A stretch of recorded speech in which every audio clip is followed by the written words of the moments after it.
시편 42편 우리 1절에서 2절에 있는 말씀 우리 함께 읽도록 합니다. 하나님이여 사슴이 시냇 물을 찾기에 갈급한 같이 내 영혼이 주를 찾기에 갈급하나이다.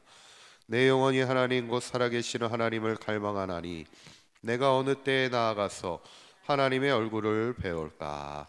아멘. 지난 시간에 이제 다윗이 항상 하나님을 기다리고 기다렸더니 항상 하나님을 신뢰하기 때문에 하나님을 기다리는 그 믿음으로 살아갈 때 하나님이 나를 기가 막힌 웅덩이에서 또 수렁에서 끌어올리시는 그런 놀라운 하나님의 기적을 정말 셀 수 없이 체험하였다. 그래서 그 체험을 많은 사람들에게 널리 말하고자 했다라는 그런 간증의 삶을 살고자 했던 다윗의 위대한 신앙을 보게 되면서 가장 복된 인생은 내가 하나님께 받은 은혜가 너무나 많아 하나님의 은혜를 간증하며 살아가는 인생이 가장 복된 인생인데, 그런 인생을 살아가는 우리 상학교회 모든 성도님들 되시기를 간절히 축원합니다. 오늘 본문의 이제 제목은 고라자손이 쓴 시라 이렇게 나오는데, 고라자손, 어떤 분은 이 고라자손이 다윗의 시 가운데를 시를 이렇게 수집하여 기록한 것이 아닐까 할 정도로 다윗의 시와 매우 유사한 것이 오늘 42장의 말씀인데, 고라자손 하면 사실은 별로 그렇게 우리에게 좋은 이미지의 이름은 아닙니다. 이스라엘이 광야 40년을 살아갈 때 고라자손이 지도자였던 모세에게 반란을 일으켜서 하나님의 심판을 받았던 자손들입니다. 그런데 아마 이제 성경학자들은 나중에 그들의 자손이 아마 회개하고는 하나님의 성소에서 하나님의 백성을 섬기는 그런 귀한 사역을 감당한 것으로 추측을 하는데, 1절의 고백을 보면 이렇게 이제 고백을 합니다. 한번 다시 한번 읽어볼까요? 시작. 하나님이여 사슴이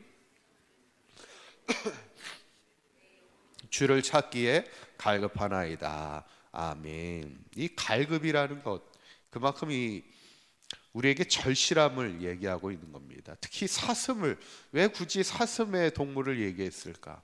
사슴은 상당히 연약한 동물 가운데 하나죠. 그래서 어떤 동물보다도 항상 이 목마름에 또 갈급할 수밖에 없는 그런 연약함을 가진 동물인데, 사람이 이 목마름을 찾기라는 것이 사실은 참 쉽지 않습니다. 예전에 이렇게 사람들이 고문하는 걸 보면 그 고문 가운데 하나가 이렇게 목마름을 가지고도 고문을 합니다. 그래서 물을 주지 않아요. 그러니까 사람이 얼마나 이 갈증을 느낍니까? 그러면서 이제 고문하는 게 뭐냐면 눈앞에서 이렇게 물을 이렇게 쏟습니다. 조금씩 조금씩 마시지 못하도록.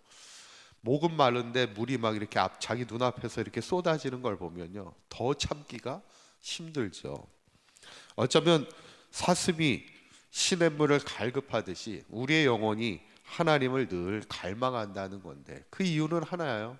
우리의 생명이 하나님께 있고 우리의 소망이 하나님께 있기 때문인데, 이제 문제는 뭐냐면 그 하나님이 마치 다윗의 고백의 시편 22편처럼 하나님이 나를 버리신 것 같은 그런 삶의 어려움, 마음이 상하고 힘든 일을 당할 때가 문제인데, 하나님이 나를 버리신 것 같은 삶의 괴로움과 고통의 순간도 힘든데, 또 그때 나를 대적하는 자들, 특히 나를 비방하는 자들이 나를 그렇게 또 힘들게 한다는 거예요.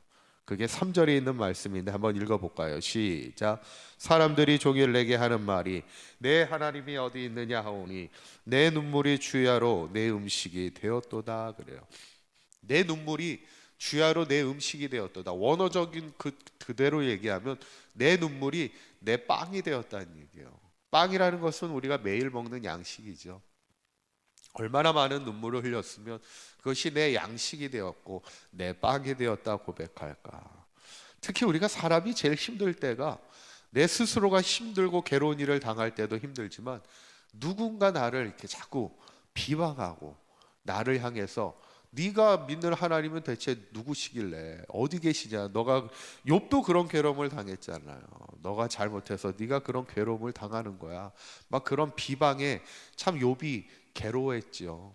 어쩌면 이 시편의 기자도 내 하나님이 어디 있느냐, 하나님을 욕할 뿐만 아니라 내 삶을 지금 비방하고 있는 그 비방의 소리만큼 힘들게 하는 게 없는데, 그때 이제 오늘 시편 기자가 아주 위대한 신앙의 고백을 하고 있어요. 그게 5절에 있는 말씀인데 한번 읽어봅니다. 시작. 내 영혼아 내가 어찌하여 낙심하며 어찌하여 내 속에서 불안해하는가. 너는 하나님께 소망을 두라. 그가 나타나 도우심으로 말미암아 내가 여전히 찬송하리로다. 아멘. 첫 번째 뭐예요? 내가 어찌하여 낙심하느냐는 겁니다. 낙심이라는 것은 이게 원어적인 것을 보면 이렇게 머리를 숙이고 있다는 거예요. 여러분, 사람이 이렇게 낙심할 일이 있으면요, 머리가 숙여져요. 이게 어린아이들도 뭔가를 간절히 바래서 부모님한테 이거 해달라고 막 이렇게 조르잖아요. 조르는데 안 돼 그래 봐요. 그럼 어떻게 될까요? 제일 먼저 행하는 게 뭐냐면 머리가 이렇게 숙여집니다. 이렇게 자기가 뜻하는 바가 이루어지지 않으면요, 낙심하면 머리를 이렇게 숙여요. 사람이 낙심할 때 어찌하여 너희가 낙심하느냐, 왜 머리 숙이고 그렇게 우울해하며 의기소침해 있느냐, 지금 시편 기자가 이렇게 얘기해요. 그러면서 두 번째는 어찌하여 불안해하느냐 이거예요. 불안은 오히려 좀 반대입니다. 낙심은 그냥 의기소침해서 가만히 있는데, 불안은요, 내 심적인 상태가요 막 요동치는 겁니다. 마치 바람이 불면 거센 파도가 이렇게 치듯이 내 마음이 막 요동을 하는 거예요. 겉으로는 막 낙심하여 의기소침하여 머리를 숙이고 있을 뿐만 아니라 내 마음은 불안하여 막 요동을 치는, 왜 어찌하여 불안해하느냐는 거예요. 세 번째 뭐라고 얘기하냐면 너는 하나님께 소망을 두라는 거예요. 하나님이 너의 삶을 통해 어떻게 역사하실지를 기대하라는 거예요. 반드시 하나님이 나타나 우리를 도우신다는 겁니다. 그러면서 마지막 네 번째 고백은 내가 여전히 찬송하리로다, 그렇게 얘기하는 겁니다. 하나님이 반드시 우리의 입술에서 찬송이 떠나지 않는 우리의 삶이 되게 하신다는 것을 우리에게 고백하는 이 신앙의 고백을 보면서 저는 어쩌면 우리 인생이 때로는 어렵고 힘든, 정말 눈물이 나의 음식이 될 만큼, 나의 빵이 될 만큼 힘든 시절을 겪을 때 있고, 또 때로는 나의 대적자들이, 또 나를 비방하는 자들이 계속해서 하나님을 조롱하고 나를 조롱하는 비방의 소리를 들을 때 분명한 것은 낙심하지 말라는 거예요. 불안해하지도 말고 머리 숙이지도 말고 마음에 요동하지도 말라는 거예요. 항상 우리의 소망이 하나님께 있음을 늘 기억하여 하나님이 반드시 나타나 우리를 도우신다는 그 믿음의 줄 놓지 않고, 여전히 우리의 입술에서는 불평하고 불만하기보다는 항상 찬송, 여전히 내가 찬송하는 인생을 살기를 고백하는 오늘 시편의 고백처럼 항상 우리도 하나님만을 찬송하는 믿음의 아름다운 삶으로 늘 승리하며, 오늘 사슴이 시냇물을 찾듯이 하나님께 우리의 소망이 있음을 기억하기에 늘 하나님만을 갈망하는 삶 속에 늘 찬송하는 인생을 살아가는 우리 사강교회 모든 성도님들 되시기를 주님의 이름으로 간절히 축원합니다. 기도하겠습니다.